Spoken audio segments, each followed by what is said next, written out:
Hallo, ich möchte heute darüber sprechen, was eine Ideologie ist. Warum bin ich ein Experte für Ideologie? Weil ich im Sozialismus gelebt habe und aufgepasst habe und war sozusagen bei Sinnen, um das so ein bisschen zu sehen, was eine Ideologie ist. Ideologie heißt ja erstmal ein Gedankengebäude von Ideen, die sich aufeinander beziehen und die insgesamt einen bestimmten Sinn ergeben.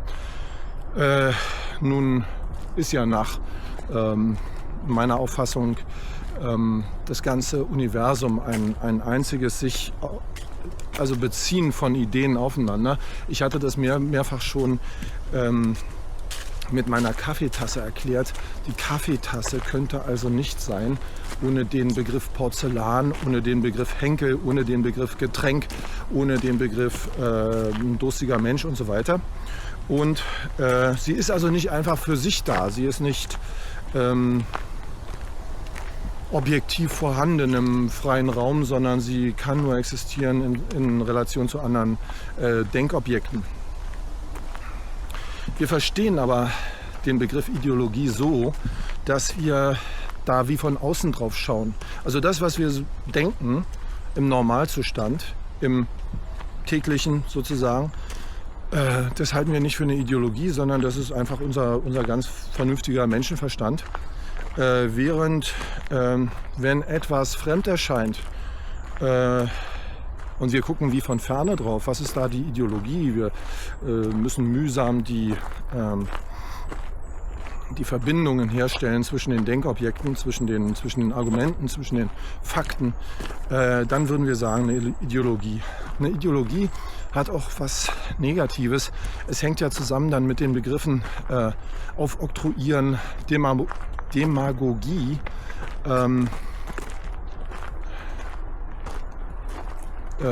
zum Beispiel, wie heißt es nochmal, Propaganda, sowas, ja. Dass also ein bestimmter Gedanke aufgezwungen werden soll. Und wenn man keine Ideologie hätte, dann könnte man auch nicht aufzwingen. In der DDR war ja die Ideologie dass also es hieß Marxismus-Leninismus. Und der Karl Marx, der hatte ja ein 3-bändiges Werk geschrieben namens Das Kapital. Und hatte gesagt, dass die Arbeiter für ein Butterbrot zum Kapitalisten gehen müssen und müssen in dessen Fabriken und an dessen Maschinen etwas herstellen, müssen den eigentlichen Wohlstand herstellen, während sie dann, wenn der Wohlstand hergestellt ist, wenn die Produkte da sind, wenig davon haben, denn sie werden mit einem kleinen Entgelt wieder nach Hause geschickt und haben nach wie vor keinerlei Eigentum an den Produktionsmitteln. Und der Karl Marx, der sagte also voraus, dass die Arbeiter irgendwann genug hätten von diesem System, von diesem ausbeuterischen System und würden dann den Kapitalisten verjagen und würden selber die Produktionsmittel übernehmen und würden also glücklich für immer leben. Und das ist ja überhaupt der Gedanke des Sozialismus immer, dass alles vergemeinschaftet wird, dass dieses Privateigentum abgeschafft wird, dass letzten Endes auch alles mögliche andere vergemeinschaftet wird, unter Umständen die Frauen, die Familien, die Kinder, alles wird dann gemeinschaftlich. Und das sei dann also die Lösung für die Ungerechtigkeiten dieser Welt.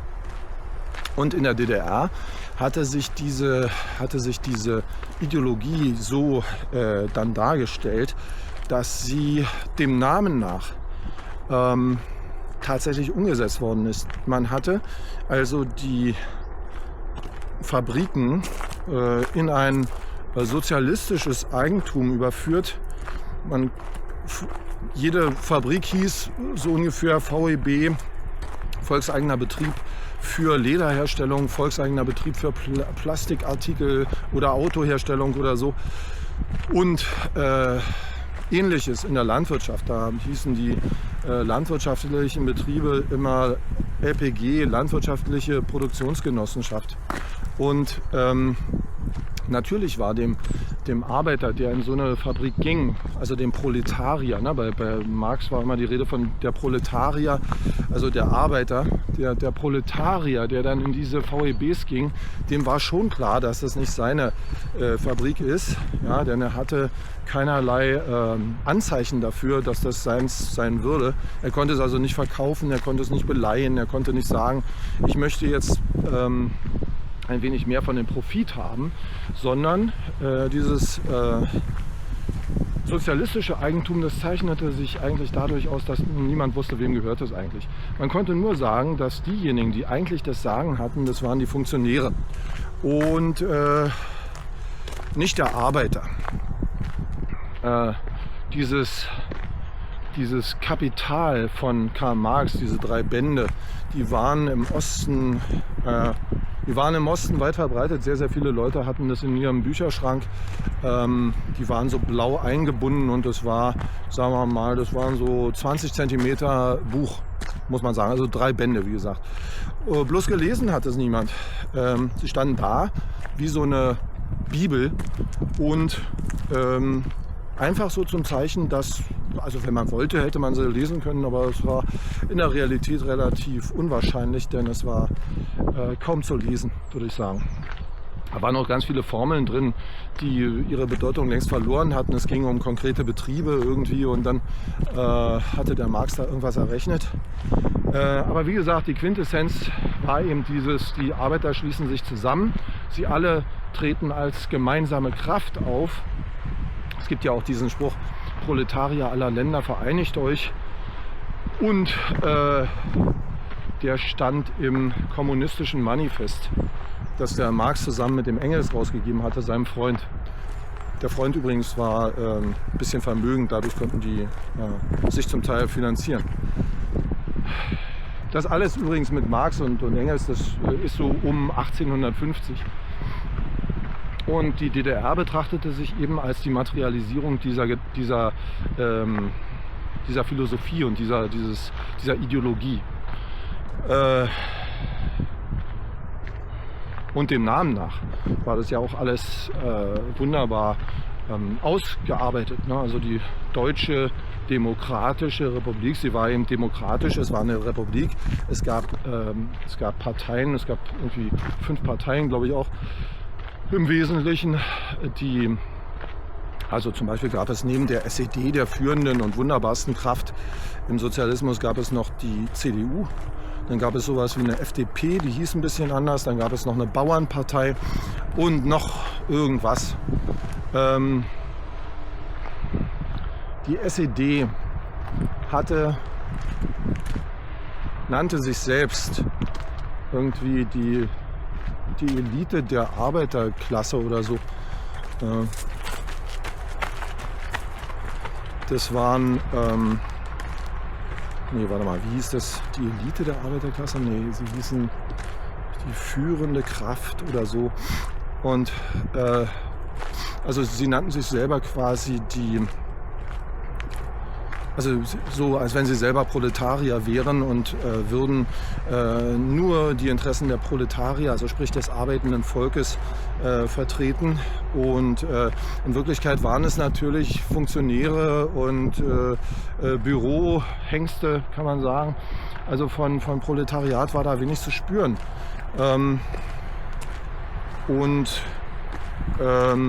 Ach so, ja.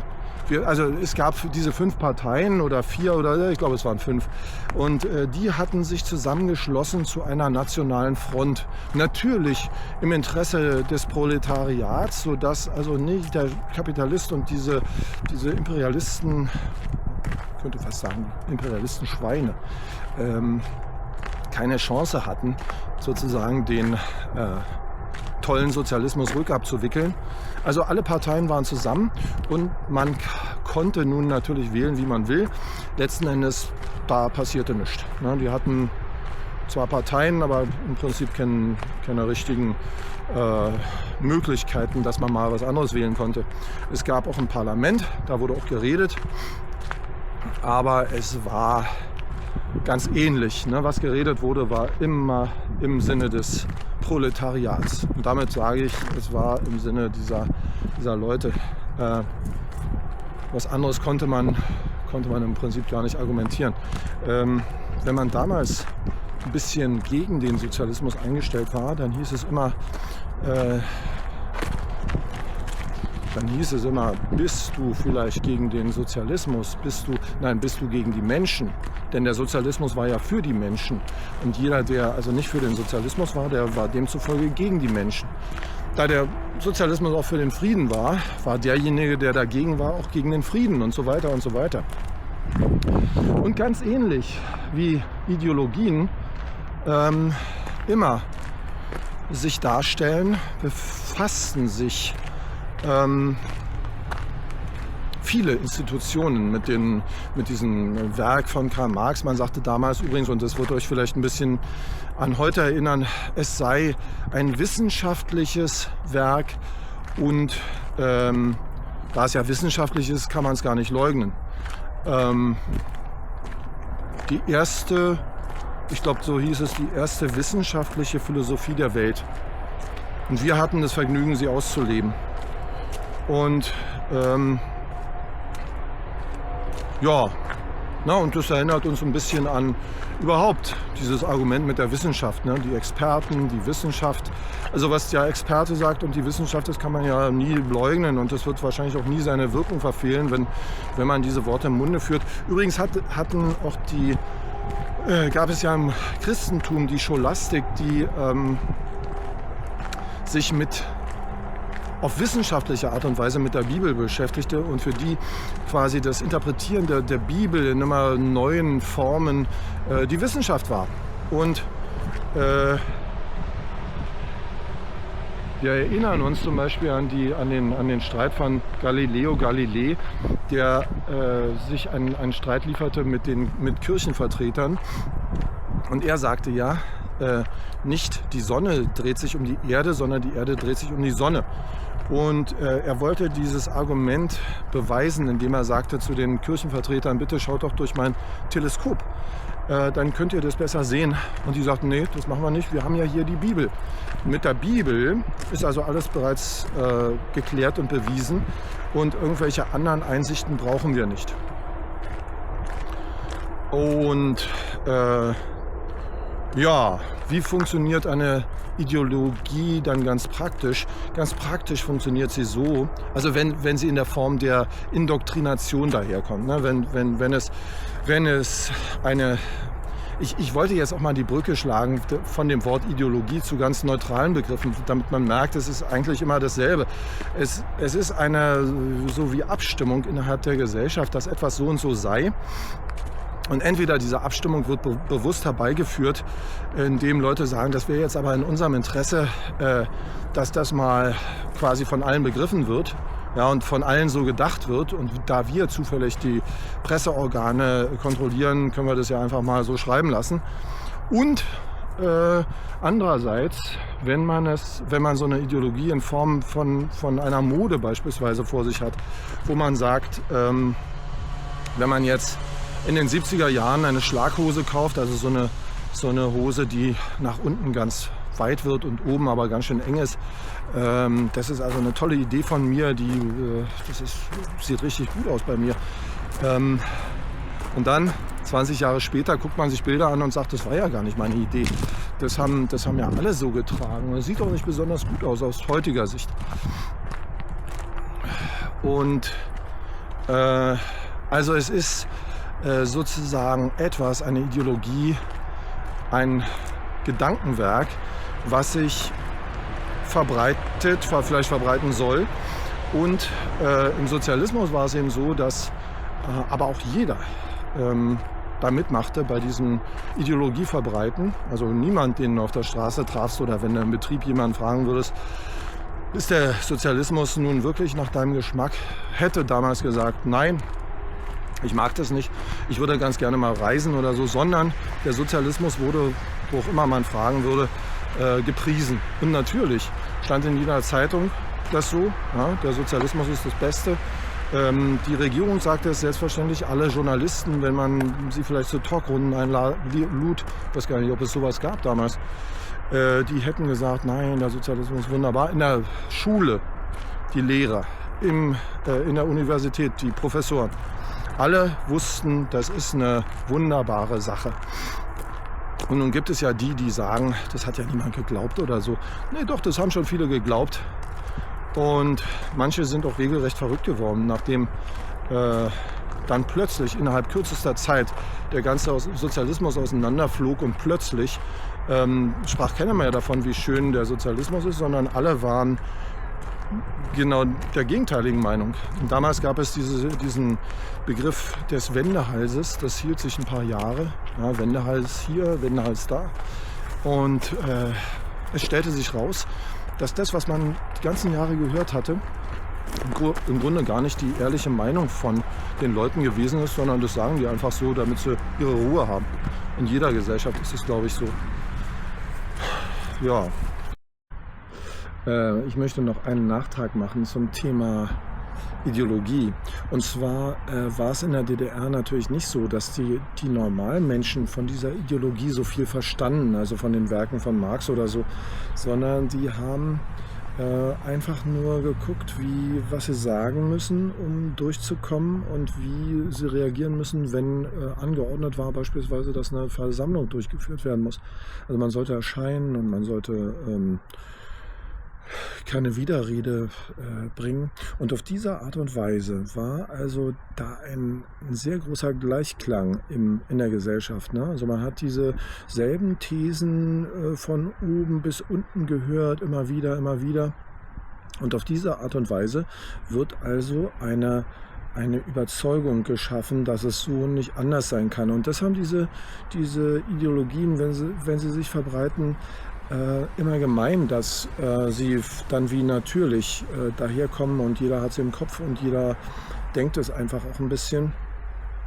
Und wie gesagt, diese Tiefe der Ideologie, also die Größe des Gedankengebäudes und so weiter, die spielt am Ende gar keine Rolle, weil die Leute sehen das mehr so von außen als äußerliches Konstrukt. Und zum Beispiel im konkreten Fall, wenn jetzt jemand, der nicht so sozialistisch überzeugt ist, mit jemandem diskutiert hätte, der also als Wissenschaftler das genau untersucht und so, dann hätte der Wissenschaftler also viele Argumente gehabt, die der Normalmensch gar nicht kennt, und der hätte dann vielleicht gesagt, na gut, das wusste ich jetzt nicht, das ist aber interessant, ja. Aber dass das Ganze irgendwie nicht hundertprozentig hinhaut, das merkte man ja daran, dass der Sozialismus einfach nicht funktionierte und dass die Leute, die dort lebten, eher unzufrieden waren, insbesondere wenn sie das verglichen mit ihren westdeutschen Landsleuten. Ich verabschiede mich erstmal, also bis zum nächsten Mal und tschüss.